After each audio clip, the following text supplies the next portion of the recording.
Assalamu alaikum урматтуу телекөрүүчүлөр. Сулайман Тодогу Сырдашев аттуу көрсөтүүбүздүн бүгүнкү коногу Жогорку Кеңештин 3 жолку депутаты, мамлекеттик кызматтын 2 класстагы кеңешчиси, Кыргыз Республикасынын өнөр жайына эмгек сиңирген ишмер Улукбек Зулпукарович Ормонов мырза келип отурат. Улукбек мырза, куш келипсиз. Мына Кудай насип буйрук кылган экен, биз ушу Орозонун улуу күндөрүндө сиз менен баарлашуу насип кылып отурат. Жалпы элге журтка өзүңүз эл уулу катары бир саламдашып алсаңыз дагы, андан кийин биз суроо жооп көтөлөп. Саламатсыздарбы, урматтуу кыргызстандыктар, урматтуу телекөрүүчүлөр. Албетте, бул берүүнү мен көп көрөм. Сиздин берүүңүздү, ошон үчүн ушул берүүгө чакырганыңызга рахмат. Улуу Ороз айында жолугуп атабыз. Элибизге ушул тынччылык, аманчылык, жакшылык болсун. Ораза туткандардын орозосу кабыл болсун.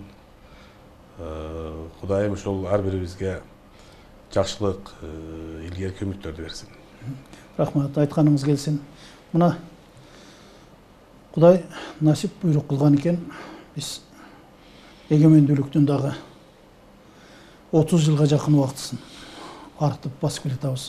Мына ушул аралыкта элге журтка кызматыңыз өткөн элдин уулу, журттун мырзасы катары талай иштерди аткарып келдиңиз. Жасап жатасыз. Дагы аткарчу иштер алдыда деп айтышыбыз керек. Бүгүнкү күндө ушу эл депутаты катары көтөрүлүп жаткан маселелер, элдин жан дүйнөсүнө сиңе турганы бар, сиңбей турганы бар. Биз сөздү ошондон баштасак. Деги эле ушул партиялык тизим менен парламент иштей баштагандан бери өзгөчө мына акыркы жылдары элдин ушул эл өкүлдөрүнө болгон суроосу көбөйүп, нараазычылык да күчөп баратат. Бул негизинен ойлойм, мурда мен өзүм ушул 2005 жылы бир мандаттуу округтан шайланганмын. Ошол округдагы эл билчү өзүнүн депутатын. Бул мен шайлаган депутат. Ушуну биз шайлаганбыз деп сыймыктанып айтышчу. Азыр ушул жанагы партиялык тизмеден элдер түшүнбөй калды. Анан партиялык тизмеден дагы ушул көбүн чыгарып, көбүн чыгарбай, тизме дагы башаламан болуп болгондугу ушундай сорлорду тудурду окшойт. Анан кийин ушул акыркы жылдардагы дагы ушул парламенттин депутаттарынын көпчүлүгүнө кылмыш козголуп, бир канчасы камакка алынганы дагы элдин ичинде ушундай бир ойлорду алып келгенге шарт түзүп койду десек болот да. Бирок мына азыркы биз 6-чакырылыштын депутаттары, 6 партиянын, фракциянын өкүлдөрү отурабыз. Жогорку Кеңештин ичинде дагы ушул кыргыз элинин турмушу оңолсо экен, ушул биздин экономикабыз көтөрүлсө экен, кандай болгондо биздин мамлекетибиз дагы ушул бир арт жагында эмес, эч болбосо бир ушу дүйнө мамлекеттеринин тең ортосуна жетеби экенбиз дегендей ойду ойлогон, алдыга жакшы максаттарды койгон эл өкүлдөрү көпчүлүктү түзөт. Эми сөзсүз эле микрофондон кыйкырып чыгып алып төшүн каккылап мен андай кылам, мен мындай кылам эмес. Кеп ошол мыйзамдарды кабыл алууда болгон өзүнүн позициясы, мыйзамдардын аткарылышын көзөмөлдөөдөгү ошол депутаттын өзүнүн иштери, өзгөчө округдагы элдердин ой мүдөөсүн ушу бийлик бутагындагы аткаруу бийлигине жеткирүү жагындагы. Себеби бизде ар бир жуманын көпүрө катары, көпүрө катары иштеп аткандыгы, ар бир жуманын 4-күнү күнү атайын 1 саат берилет ушу элдин үнүн бийлик бутагына жеткирүү боюнча.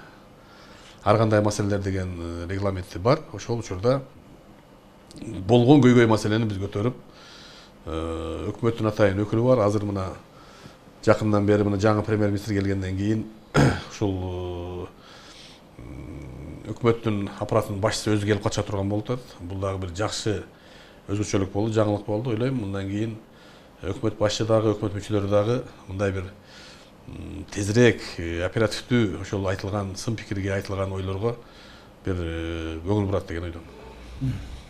Эми Улук мырза, быйылкы жылды мамлекет башчыбыз ушул региондорду өнүктүрүү маселесине арнады. Мына ушул маселенин айланасында бүгүнкү күндө бир топ иштер жүрүп жатат. Эл арасында өзүңүз дагы жүрөсүз. Ушул иштердин айланасында Биз акыркы жылдары көрүп атпайбызбы? Элдин баардыгы эле шаарга агылып, соода саттык менен аракеттенип, айылдын эли көбү миграцияга чыгышып, ушул чет элге чыгып атышат. Мурдагыдай айылдын бир чоң айыл илгери чоң кут болсо, азыр ошондагы балдарын таштап, ата энелери кетип, үй бүлөсүн жанагы күйөөсү кетсе аялы калып, аял кетсе күйөөсү калып дегендей айылда, аймактарда маселе аябай көбөйө баштаган.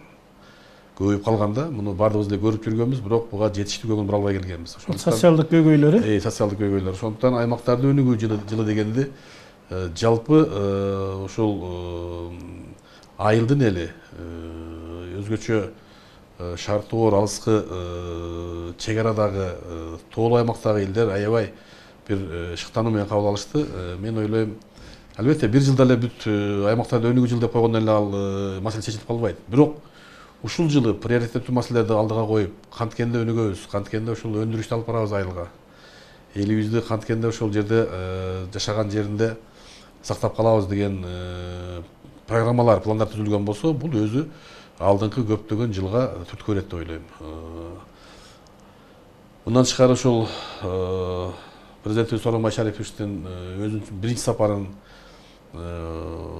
Бийик тоолуу Жумала районунан баштап, андан кийинки сапарын ушул чек арадагы эң алыскы областтардын бири Баткенден баштап эл менен баарлашып, элдин сөзүн уккандыгы дагы ушундай бир жакшы ойлорду калтырып, элдерде үмүт пайда болду. Ушул биздин мамлекетибизде оңдолсо болот. Ушул айыл жеринде оңдой алабыз деген бир жакшы ойлор болуп атат. Мына ушул шартта ойлойм, жергиликтүү райондук бийлик, айыл өкмөт башчылары ушундай президенттин ушу жарлыгынын негизинде бүт маселелерди көтөрүп, ушул кандай маселелер бар, канткенде биз бир жылыштар болот дегендей өздөрүнө программа түзүп алыш керек. Ошонун баардыгын керек болсо ошо мыйзамдарга өзгөртүү киргизип, жогорку кеңеш аркылуу же болсо алдыга коюлган 3-4 жылдык программаны кабыл алып беришибиз керек биз. Ошондо ойлойм, бизде 3 шарт бар. Элибиздин саны көп эмес. Ушундай бир кооз, ажайып бир аймагыбыз бар. Ысык көлдөй көлүбүз бар, сары челектей жерибиз бар.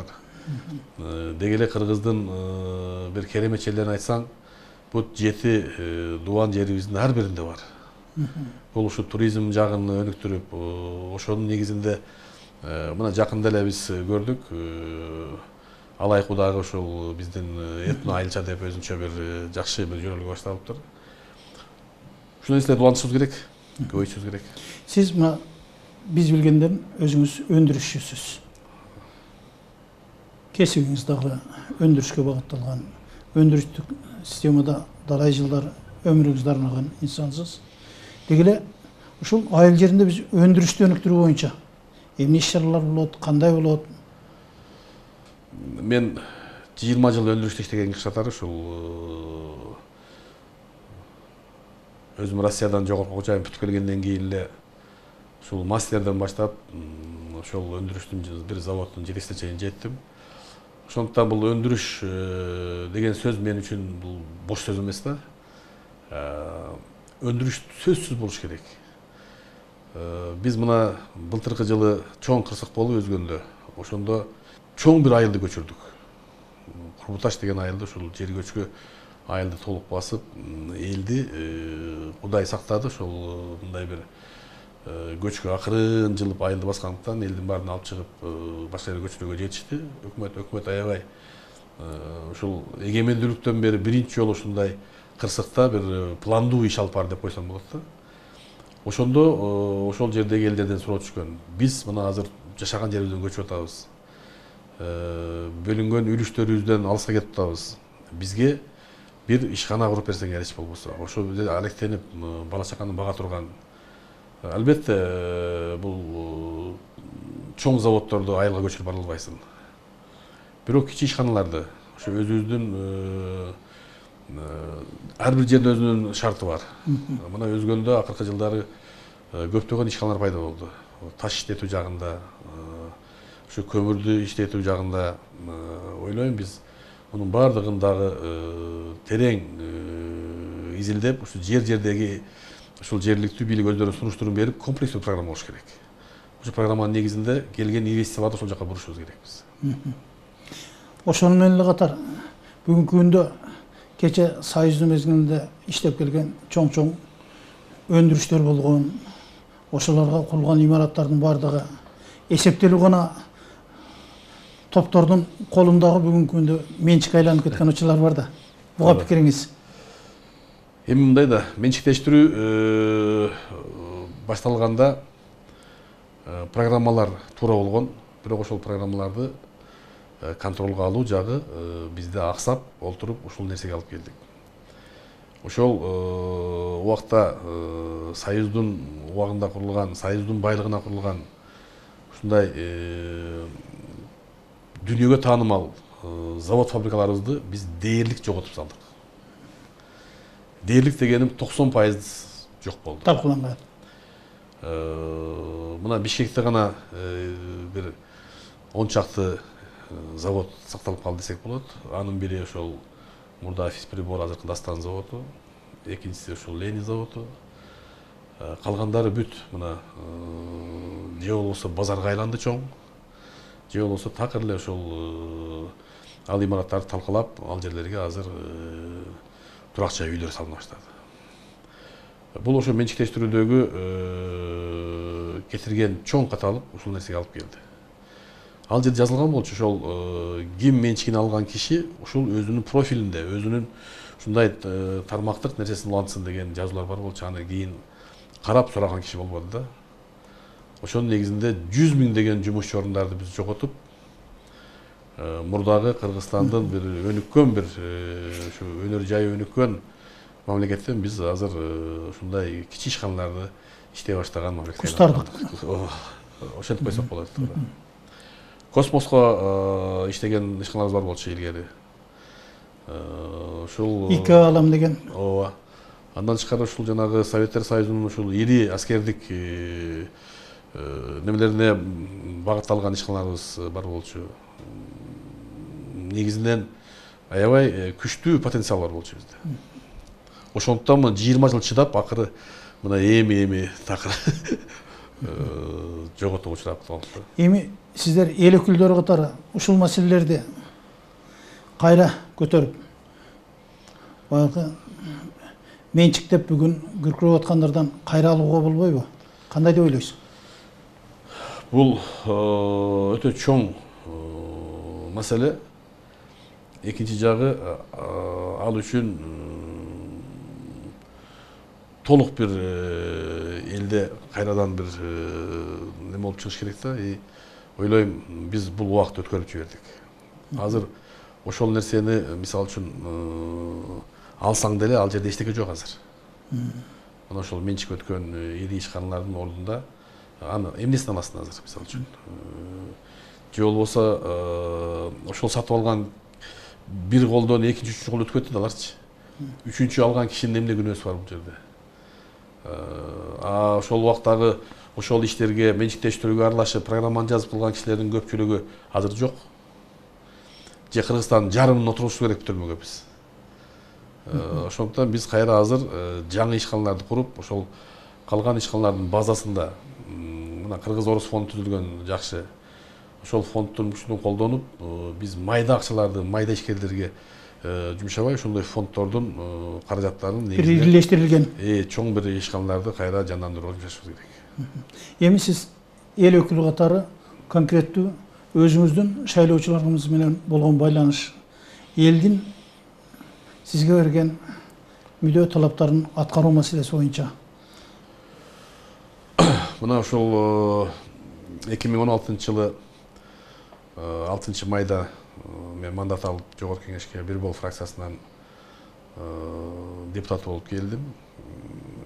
Мен өзү 2005 жылы айтып атпаймынбы, ошол Өзгөндүн Жазы округунан шайланган болчумун.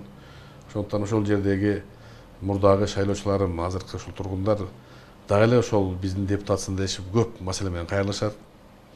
Өзүм деле кичи мекенем болгондуктан ушул партиялык түзүлүш болгону менен ар бир ушул шайлоого катышканда ошол округтарга бөлүнгөн жерде иштегендиктен негизинен ушул Өзгөн районундагы болгон маселелерге көбүрөөк басым кылам. Бирок кайсыл Кыргызстандын кайсыл бурчунан шайлоочу кайрылбасын, биз ага колдон келген жардам беришибиз керек. Өзгөчө акыркы убактарда ошондой кайрылуулар көп боло баштады.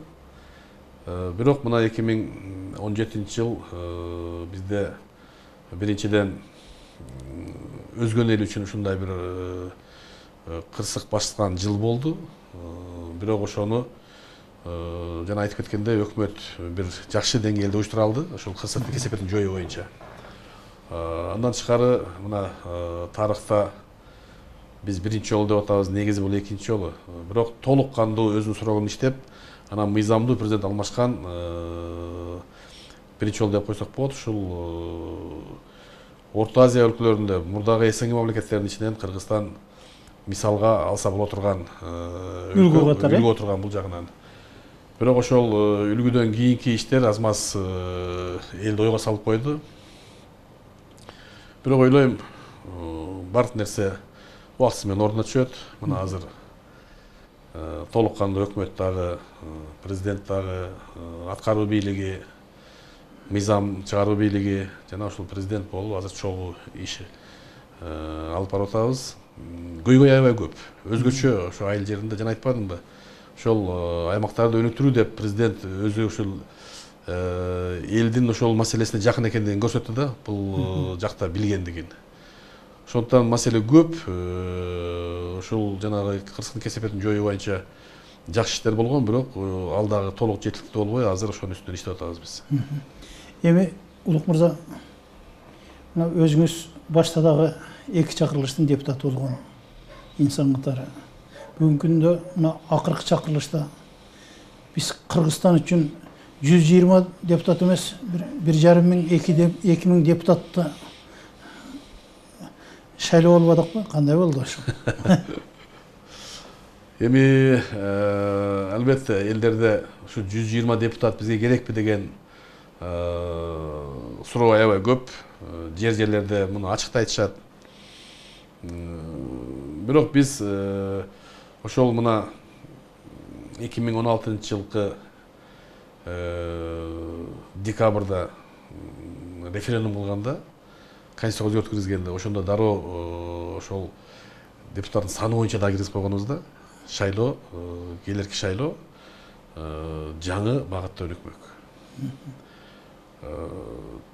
Ойлойм, Кыргызстан үчүн чынында эле 120 депутат көп. Биз мына азыр ушу парламентаризм өнүккөн мамлекеттерди дагы биз кыдырып көрүп келдик. Мисалы үчүн Англия мамлекетинде 650 депутат бар экен. Алардын 650 округтан шайланышат экен. Биз билгендей ал жерде биз консерваторлор менен эле дагы бир партия бар деп өзүнчө эме болуп жүрбөйбүзбү? Ал жерде андай эмес экен. Негизинен парламентте 16-17 партиянын өкүлдөрү турат экен. Биз дагы ошондой бир жанагы 2005 жылкы 75 округга бөлүнгөн шайлоого кайра келсек, бирок партиялык түзүлүштөн кайтпай туруп, ошол 75 округга ар бир партия өзүнүн өкүлдөрүн койсун. Партиянын тизмесин эмес, мен жөн барам деген кишилер дагы койгонго мүмкүнчүлүк бериш керек. Ошондо күчтүү партиялар көп округтан өтүп келип туруп, ошолор бийликти түзүүгө мүмкүнчүлүк алышат. Экинчи жагы, мен ойлойм, ушул 75 округду кылып туруп, 15-90 депутатты калтырсак, мен үчүн 90 дейм, 75 округ мурда түзүлгөн бар бизде. 15 депутатты ушул атайын мыйзам менен, ушул мамлекетке эмгеги сиңген, искусствого эмгеги сиңген, мындай бир интеллигенциянын катмарынан, ар кандай концессиялардан ар кандай улуттун өкүлдөрүнөн дагы бир ушул 15 кишини шайлабай эле дайындалса, ошондо булар улуттун жүзү болмок. Мындай ушундай парламенттер дүйнө жүзүндө аз эмес бар. Ойлойм ошондо биз жанагы жалаң эле капчыктуулар, акчасы барлар келди дебей, ушу көп округда элибиз биздин аябай эле билет. Кимди шайлап атканын билгенде, эмне үчүн акыркы убакта ушундай бир жаман бир тенденция пайда болду? Өзгөчө акыркы шайлоо, парламенттик шайлоо ушул акча менен өтүп калгандыгы ачыкка чыкты.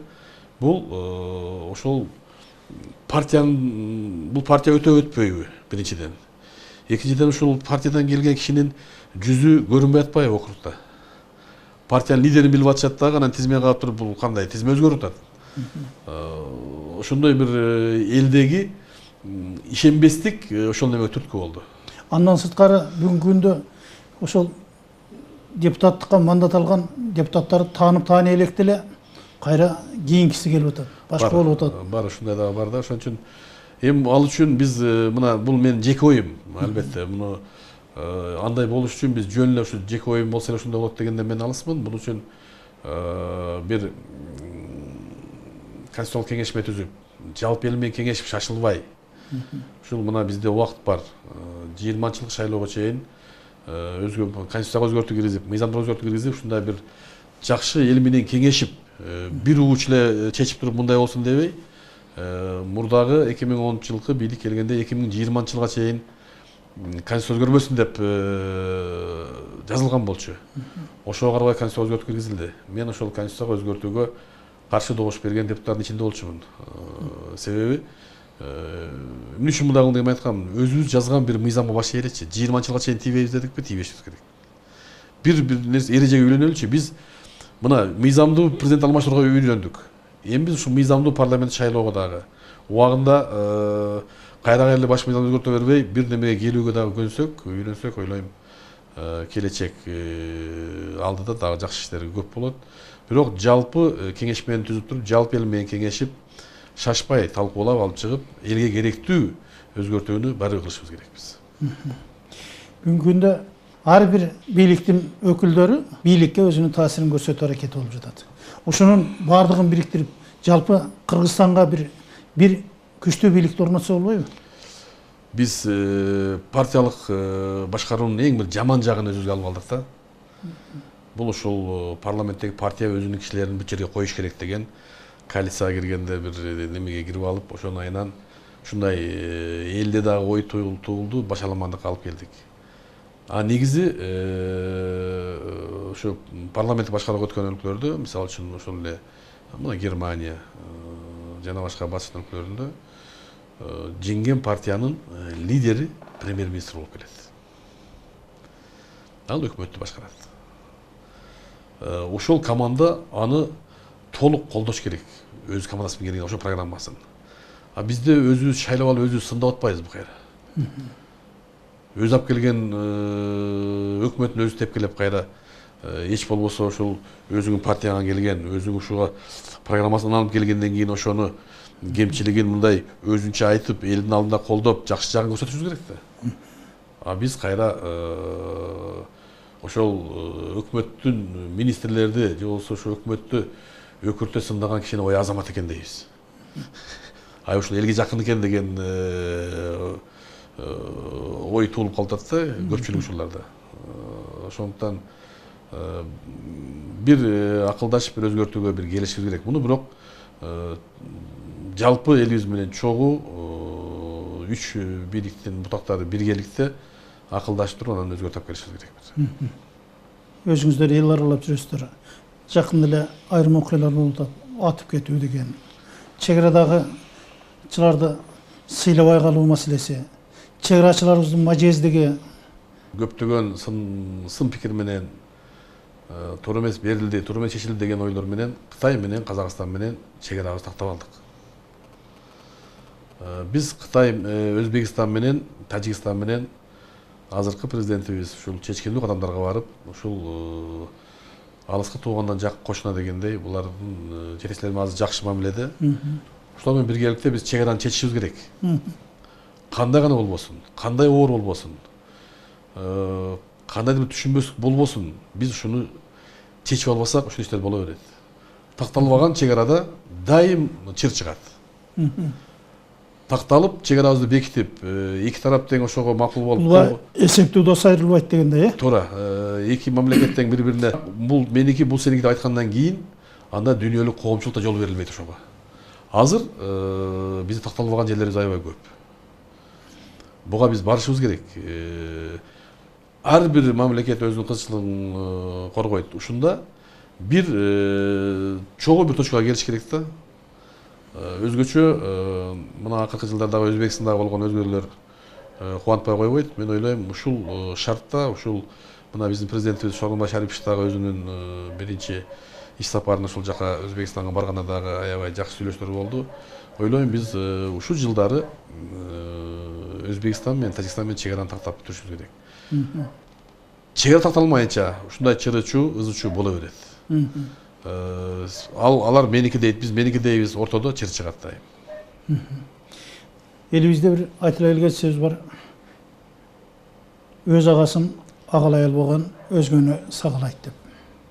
Бизде көпчүлүк учурда бүгүнкү күндө өзүбүздө жасалып жаткан иштерди болбой, байкабыбыз келбей, же ага мүмкүнчүлүк түзүлбөй туруп эле башканы мактоого өтө болгон учурлар көп болуп атат. Бул эми Кыргыздын илгертен калган бир улуттук өзгөчөлүгү окшойт. Биз өлгөн кишини өлө мактайбыз да. Көз тирүүсүндө ушундай жаман сөздөр менен айтабыз. Ошо каза болгондон кийин, ой, ушул укмуш киши эле. Ушул жакшы киши эле. Деп ошол өзүбүздүн агабызды өзүбүз өз убагында бактап алышыбыз керек. Ошол бийликтин дагы оң ишин оң деп айтышты үйрөнүшүбүз керек. Туура эмес ишин туура эмес деп айтканга дагы биз аны туура түшүнүүгө дагы үйрөнүшүбүз керек да. Бул өкмөттүн же болбосо бийликтин туура эмес ишин туура эмес айтканы эле ал эл душманы болуп калбай, тескерисинче ошону оңдоонун жолун чогуу карап биз элибиздин бир эртеңки келечегине бир жакшы биз балдарыбыз үчүн, неберелер үчүн биз шарт түзүп кетишибиз керек. Биз мына Орозонун куттуу күндөрүн турабыз. Бул жалпы адамзат жашоосунда ынтымакчылыктан өткөн бакыт жок. Туура. Сиз өзүңүз мына көп улуттуу региондон ошо эл өкүлү болуп шайланган инсансыз. Ошо улуттук биримдик, ынтымак жөнүндөгү айтчу сөзүңүз. Биз улут аралык деги эле ушул өлкөбүздүн ичиндеги ынтымакты бекемдөө бул биринчи маселе болуп калыш керек. Ким экенине карабастан, кайсы улуттун өкүлү болбосун, мен кыргызстандыкмын, мен Кыргызстан үчүн күйөм, мен Кыргызстан үчүн иштейм деген кишилер менен биргеликте бардыгыбыз ынтымакта, ырашкерликте өлкөбүздү оңдошубуз керек. Урматтуу көрүүчүлөр, биз менен бүгүнкү маектөрдө Кыргыз эл депутаты, Кыргыздын ошо элим деп күйгөн мырзаларынын бири, Кыргыз Республикасына өнөр жайына эмгек сиңирген ишмер, 3 жолку чакырылыштын депутаты, мамлекеттик кызматтын 2-класстагы кеңешчиси Улукбек мырза Ормонов болду. Эми Улукбек мырза жалпы эли журтубузга айтчу өзүңүздүн депутаттыктагы бардыгын бир жак коюп, эмгек сиңиргенди да коюп, элдин уулу катары айтчу сөзүңүз. Элдин уулу катары айтчу сөзүм элибизге ушул азыр эле сүйлөшкөндөй, мен ушул байгерчиликти, жакшылыкты, ынтымакчылыкты каалайм. Аман болуңуздар, бар болуңуздар. Ушул кармаган орозоңуздар кабыл болсун. Ден соолукта болуп, элибиз тынчтыкта өнүгүп жашай берсин. Рахмат, айтканыңыз келсин. Урматтуу көрүүчүлөр, биз ушуну менен бүгүн көрсөтүүбүздү жыйынтыктайбыз. Албетте, жыйынтыктап жатып кошумчалап айта кетүүчү маселе, эл деп күйгөн, эл деп жүргөн элдин мырзаларынын биринен биз өзүнүн пикири катары бир топ маселелерди суроого аракет жасадык. Ага болгон жоопторду дагы өзүңүздөр тыңдадыңыздар. Мунун бардыгы биз, сиз бардыгыбыз биригип, жалпы Кыргызстандын эли катары, жалпы Кыргызстаныбызды көтөрүү үчүн кошчу салымыбыз экен деп гана түшүнүңүздөр. Кийинки көрсөтүүлөрдөн, кийинки жакшылыктардан амандашканча саламатта калыңыздар.